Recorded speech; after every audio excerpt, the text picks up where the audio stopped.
When Carla and Eddie Folker married, he was 18 and she was 16. They started off with empty pockets, but with a lot of hard work and a little elbow grease, they've not only been able to succeed, but they've been able to thrive. We met, she was probably 15 and I was 17. And she probably knows the details better than I do, but I remember it was one night that she was with a friend of hers. She was with a friend of hers, and I had been to a ball game or something that night, and we kind of hooked up, as it were. You don't know what stop. I do. You was riding around with Marcia Futch, your girlfriend, and I had been on a date with my girlfriend, and then took her home, and I came up and I was sitting in a restaurant, and she rode by. I joined the Army after I got out of high school on a whim. Nothing else to do, didn't know what I was going to do with my life. A friend of mine, Donald McGowan, said, let's join the Army. So we did. I went and joined the Army in October of 1971. He was supposed to marry my sister. Donald McGowan, not me.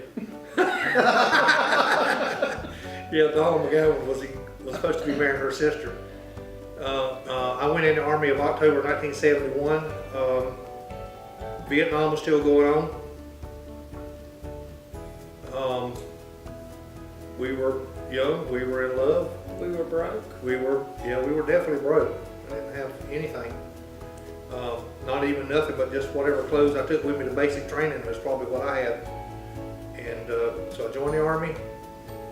I asked her on a phone call for basic training if I was to ask you to marry me. She said yes, and we got married New Year's Day of 1972. Once at the time when I joined the Army, my base pay was $101 a month as a private E1. And when I got out of basic training, I was a private E2. So I was probably making $120 a month. When I got married, it increased my pay because I had a dependent by $50 or $60. The first place we ever lived together as husband and wife was in Fort Lee, Virginia, in a rented trailer. And we had to have a friend of ours, Donald McGowan, shared the trailer with us so we could afford to pay the rent. On more than on one occasion, though, I had to ask her mama. She didn't want to ask her. She gave me what I wanted. I'd ask her mama every once in a while. We'd have to get money for her to help pay the rent.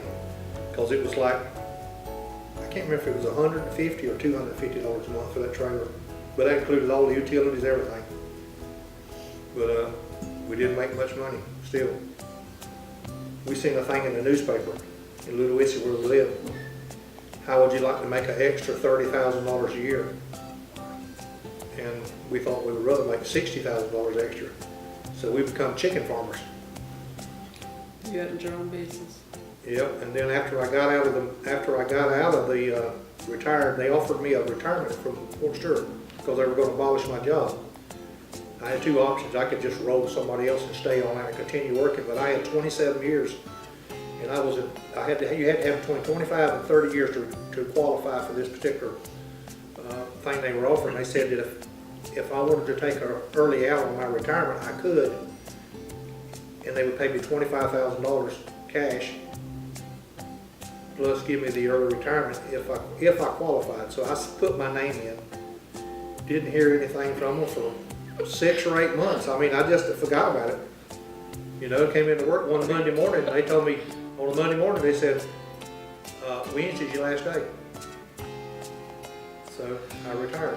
So I retired on Wednesday. Hey, I retired on Wednesday. I was probably making close to $20 an hour at Fort Stewart. I started my own business doing the same thing I was doing at Fort Stewart, which was working on their forklifts. The next day on Thursday, I started doing the same work for $50 an hour, which was a significant increase. And I done that. I bought my own service truck, and I just done that every day. I worked out of the house, and then it kind of grew and grew. They wanted me to provide them new forklifts. They wanted me to do more work than I could do, so I had to hire somebody. And then I had to build a shop because I didn't have enough room at the house to do what I needed to do. And then I got more contracts and I got more deals. So at one time, I think I had about 15 employees that was working for me. And we were, moving around pretty good then. And so we just kind of grew grew herself. I grew my business. In December of this year, Eddie plans on retiring and turning over the business to his son-in-law, Michael. Although the Folkers started out young and broke, they've been able to live a successful life. Theirs is truly a story of happy ever after.